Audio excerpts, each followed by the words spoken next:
Broadcasting live from Dar es Salaam, this is TBC News, our top stories. President Samia set for historic state visit to India.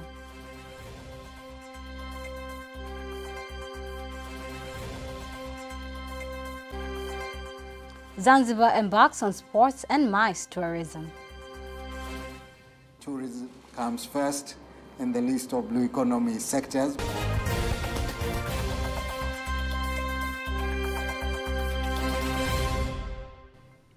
Good evening, I am Teddy Mparinyanga. You can also follow us live via YouTube channel TBC Online and also get all the latest news through our Instagram, Facebook and X pages at TBC Online.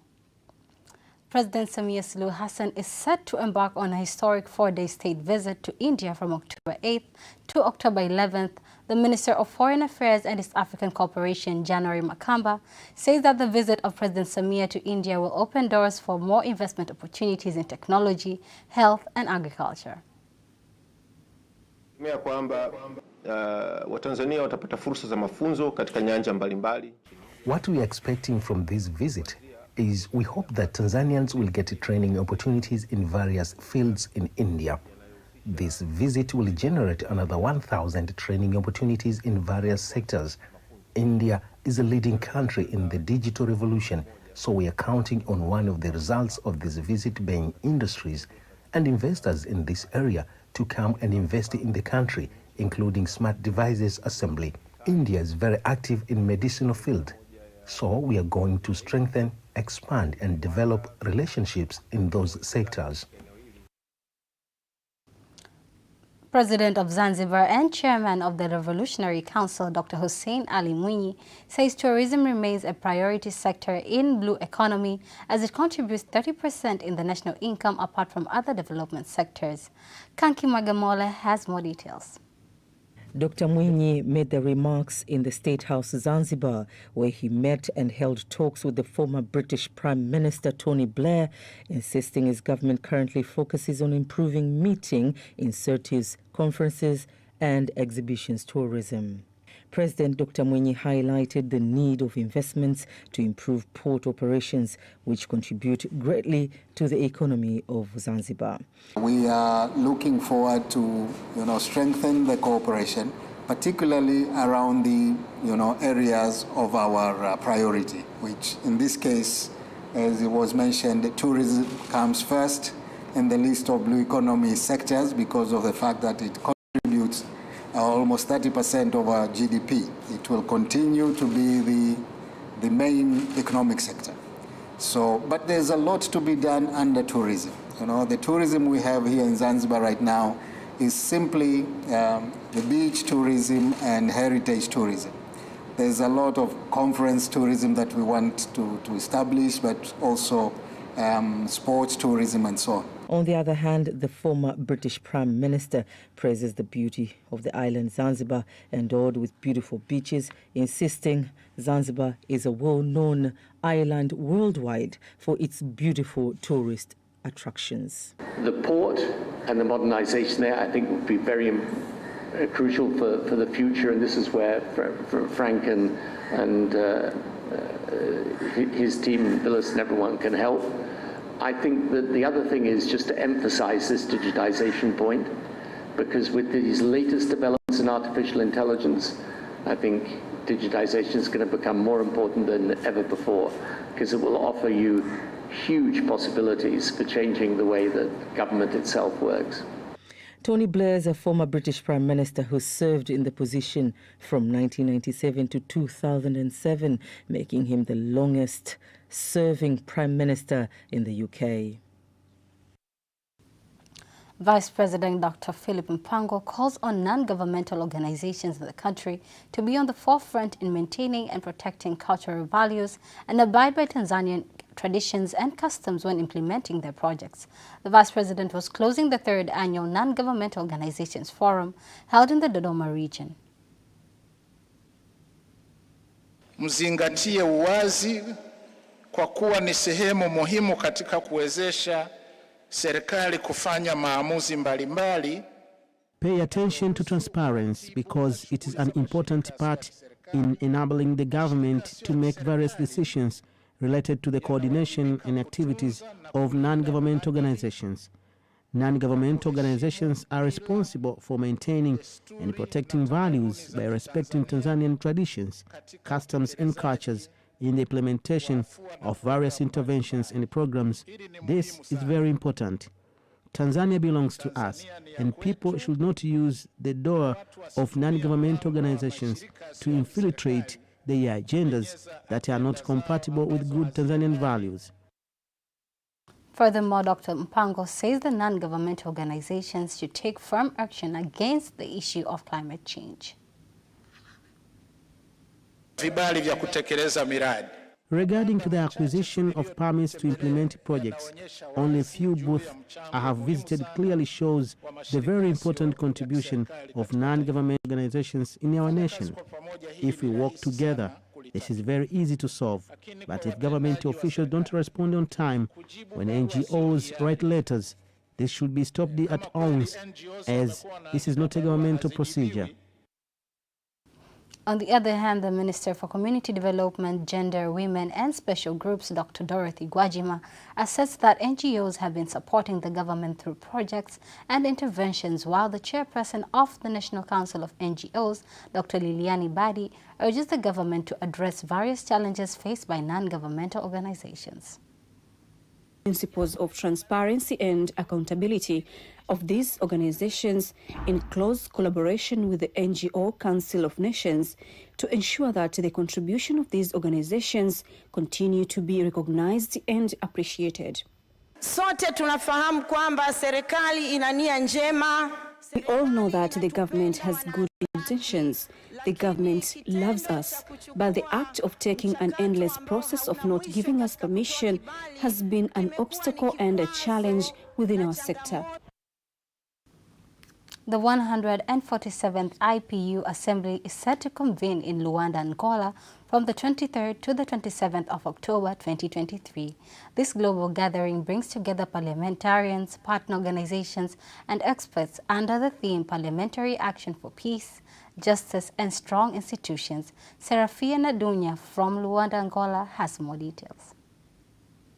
Aligned with UN Sustainable Development Goal 16, the Assembly aims to strengthen governance structures, enhance public institutions, and address global crises. A historic moment awaits as the Assembly prepares to elect its 31st President of IPU member parliaments, with all candidates being women MPs from Africa.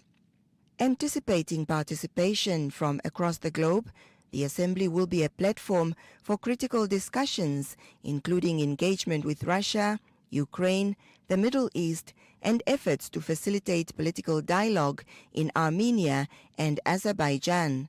The 147th IPU will introduce a range of new products and publications, including tools for measuring parliamentary capacity, reports on youth participation, and a parliamentary handbook on human rights in partnership with the UN High Commissioner for Human Rights. The Director of Shipping Business of Tanzania Shipping Agencies Corporation, TASAC, Nelson Cosmas, says the corporation TASAC has succeeded to increase its dividend to the government from 9 billion to 43 billion from the year 2018. Speaking at a special seminar organized by the Office of Treasury Registrar in Dar es Salaam, the director gives further in-depth analysis of the corporation's achievements. In 2018, we succeeded to increase the revenue contributed to the government fund from shillings 9 billion to 43 billion just for 5 years. And if you take the total, you get more than 100 contribution from TASAC. Again, we have managed to employ expertise from various institutions, government institutions, in order to form TASAC, to enable TASAC just discharge its responsibilities. We have improved inspection of ships, both along lakes and along the oceans. Furthermore, Cosmas calls on Tanzanians to maximize on the opportunities available in maritime transport sector. Call upon the community to support TASAC and look into the opportunities which are available in maritime transport so that they are used to improve the lives of the people and contribute to government revenue. African countries have been urged to ensure the benefits generated from the tourism sector trickles down to benefit individual citizens. The call has been made during the Africa Tourism Leadership Forum taking place in Gaborone, Botswana, which is a platform for tourism stakeholders to discuss how to market their attractions for the benefit of the people. Our reporter Margaret Getty, who is attending this summit in Botswana, has the story in details. From the fruits of last year's forum, the Africa Continental Free Trade Area, AFCFTA, has partnered this year with the Africa Tourism Leadership Forum to promote intra-Africa trade in services, more particularly tourism and culture services. Because part of the work we're doing is to ensure that we harmonize policies, the laws and the regulations that actually are part of the tourism sector. So if we are able to harmonize the laws and regulations, we bring about the predictability in the different sectors. So if we bring predictability in the tourism sector, then a tourist is more comfortable, or an investor in the tourism sector is more comfortable, because then they know what I find in Tanzania is what I'll find in Botswana. And it will be easier for the tourists to come and use the services that I have. So our work really is to ensure that that intra-African trade between countries actually takes place. However, businesses in tourism from different parts of Africa have attended the forum with prospects of connecting with stakeholders and other businesses owners in order to create trade relations within the continent. The importance of attending forums like this is obviously to get more knowledge about the tourism sector in Africa. It's to get to connect with other tour operators and players in the tourism industry to learn more and to connect. We are trying to do what we call inter-Africa tourism to build a brand tourism, or to build the tourism sector in Africa, whereby we showcase what we offer in our countries to fellow companions in other countries, and just to build the tourism sector and grow the tourism sector within Africa, whereby we teach Africans to travel in Africa. That obviously helps to grow the economy of Africa, to help grow the sectors of tourism in Africa in different parts of the countries in Africa. We are building something that is for global recognition. What we have created is something that the entire world would need or love to see or experience rather. So a platform like this really helps us in connecting with everybody that is relevant in the industry, everybody that will teach us something that we might not know. Just the knowledge exchange alone is humongous, let alone the marketing and branding opportunities that are there. One of the key issues addressed in the Africa Tourism Leadership Forum is the intra-Africa trade, which will enable Africans to be able to trade within the continent and boosting tourism, sharpening also the tourism and hospitality industries here in Africa. Reporting from Gaborone, Margaret Getty, TBC. Thank you, Margaret Getty. And on to the next news. Countries participating in the 13th African Network for Internationalization of Education, ANIE, annual conference calls on African countries to conduct joint research to solve the challenges facing the education sector in the continent. It will address the theme Reframing Knowledge Partnerships for Mutual Benefits and Africa's Needs. Here is Swaum Mavura with more details. The 13th African Network for Internationalization for Education, ANI annual conference, is being held in Zanzibar, bringing together education stakeholders from various countries to find out new approach, looking at knowledge and for better ways of making partnership work for African university and societies. We will have several workshop sessions and proper presentations that will interrogate this. And I believe we would also begin to interrogate that issue of blending development with business when it comes to internationalization of education. Permanent Secretary, Ministry for Education and Vocation Training, Hamis Said, is the guest of honor. I'm very much pleased to see that this room is filled with diverse stakeholders, policymakers, practitioners, academicians and researchers in higher education from across African continent and globally. together to explore and find solutions through partnerships and collaboration in order to identify solutions for some of the most pressing challenges facing African society today. Participants says the conference is an opportunity to share experience with various education stakeholders in Africa. The 3 days annual conference provide an opportunity for the participants as well to visit various tourist attractions. Reporting from Zanzibar, Somo Mavura, TBC. The government has been urged to invest more on research data and treatment tools for rehabilitation services, such as wheelchairs, canes, and artificial limbs, so as to enhance rehabilitation services to those with disabilities and those having difficulty recovering from injuries. This was stated in Dar es Salaam during the Rehab Health Summit aimed to improve access to rehabilitation services. The biggest challenge in rehabilitation field is availability and accessibility of rehabilitation services. When we say availability is where can you go and be able to find these services, and also shortage of rehabilitation professionals. What is being done is to, as far as the ministry is concerned right now, is to lower those services, make sure that they're accessible at the lower facilities. You can find that at this particular moment, for some time in the back, these services were only available at the high levels, the tertiary facilities, but currently the ministry is making sure that those services are available at the lower facilities, the district hospitals and the health centers. The lack of infrastructure to make them operate effectively. So one is to have essential tools which are important for them to navigate, to read, and do all the kind of stuff which are for them to enable to work properly. On the other hand, the General Secretary of the Federation of Associations of Disabilities in the country, Jonas Lubago, says the private sector and religious institutions have been on the forefront in rehabilitation services, but the challenge remains to be the cost of getting the services. The Dar es Salaam Regional Commissioner Albert Chalamila urges the private sector and other stakeholders to continue supporting efforts made by the government as part of creating a conducive environment for the citizens. He was handling over medical equipment from DKT International Tanzania in Dar es Salaam.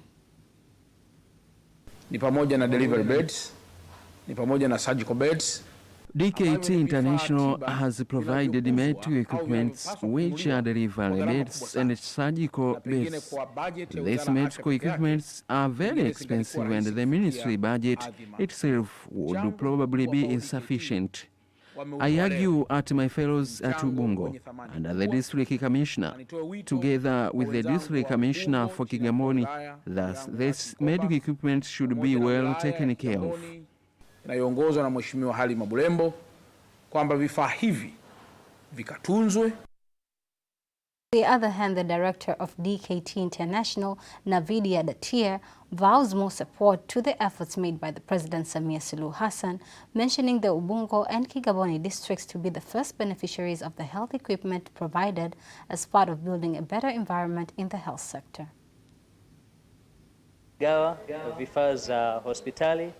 We have provided medical equipment to the government, especially Ubungo and Kigamboni districts, in order to help Tanzania citizens in the health sector.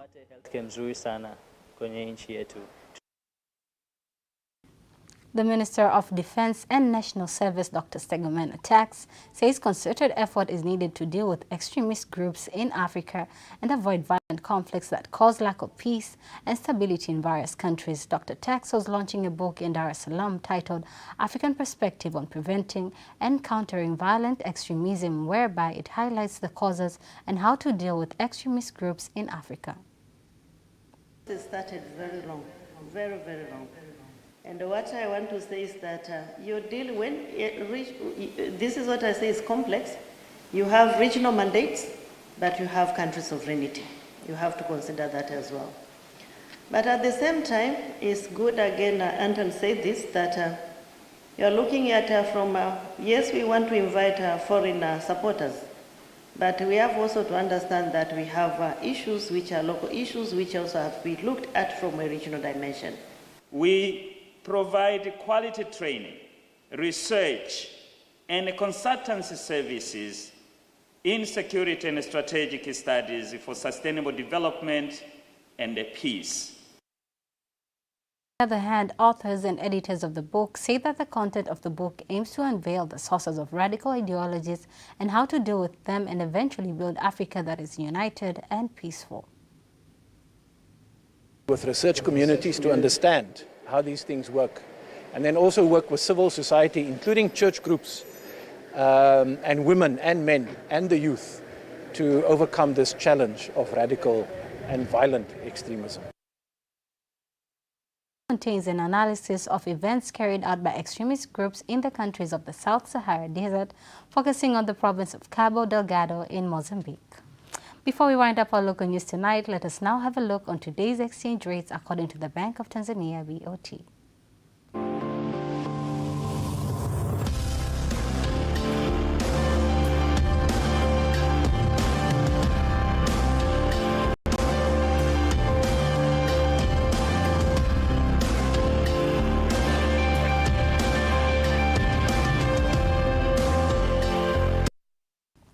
Don't miss TBC News every weekday to know all the latest in exchange rates. Time now for all the latest in international news.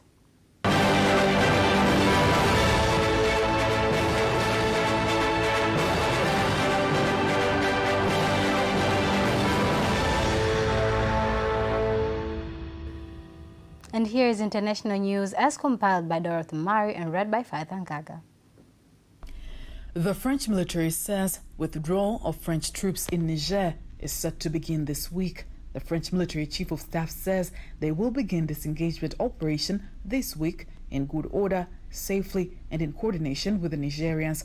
In response, Niger's military regime says in a press release published on social media that the troops' departure will take place under their conditions and respecting their interests. The decision to withdraw was announced by President Emmanuel Macron of France late September, following 2 tense months between Niger's new leaders and the French. Following the military takeover in July, the authorities demanded the departure of the French amidst rising anti-French sentiment. Indian authorities are racing against time to rescue people after flash floods in the northeastern state of Sikkim left 102 people missing, including 22 army personnel. 14 people are known to have died after a Himalayan glacial lake burst its banks, triggering massive floods. Officials say more than 3,000 tourists had been stranded in different parts of the state. Hundreds of search and rescue personnel have been deployed across the state. Prime Minister Narendra Modi has assured of all possible support for those stranded. Leaders of nearly 50 European countries are meeting in Granada, Spain for a summit of European political community. Reports say Ukraine-Russia war and migration are expected to be top in agenda. The worst September this year temperature were the warmest on record, breaking the previous high by a huge margin. According to the European Union Climate Service, last month was 0.93 degrees warmer than the average September temperature between 1991 to 2020 and 0.5 degrees centigrade hotter than the previous record set in 2020. Experts believe that ongoing emission of warming gases, in addition to the El Niño weather event, are driving the heat. That was international news. Sports news up next.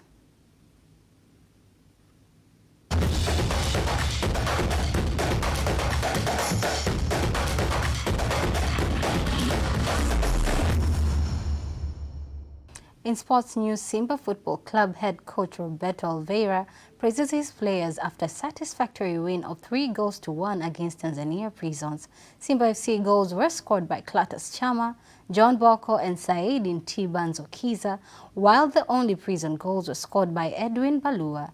The game is the 4th round of the Tanzania Premier League. It's not an easy game, but Simba, again, play well and win. It's our philosophy.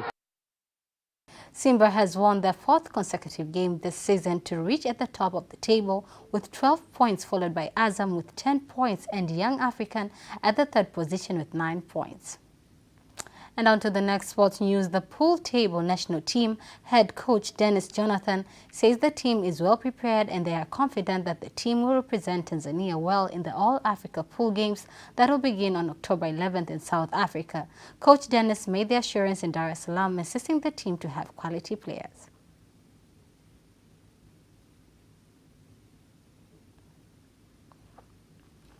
And now, that marks the end of our news bulletin for tonight. I am Teddy Mparinyanga. Have a lovely, lovely night.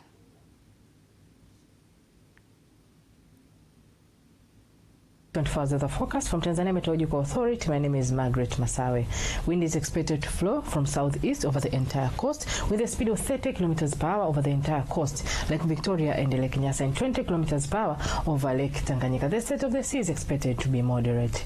Cold condition is still experienced in a few areas of the country, and the lowest minimum temperature is expected to be 10 degrees Celsius over Njombe region. The rest are as shown on this map. Tonight we expect partly cloudy condition and light rain showers over Tanga, Unguja, Pemba, Dar es Salaam and Pwani.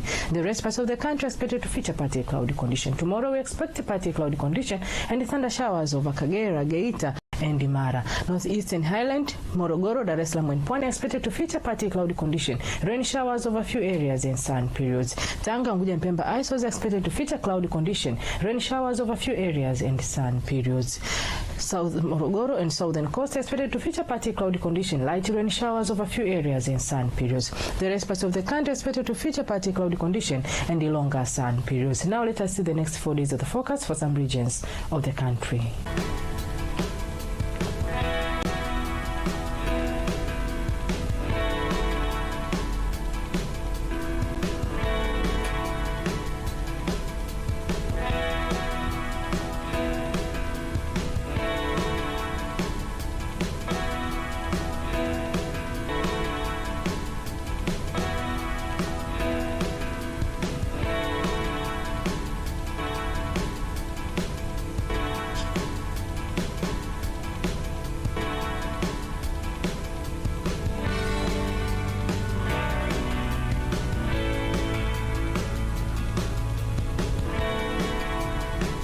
From Tanzania Meteorological Authority, we thank you for watching us.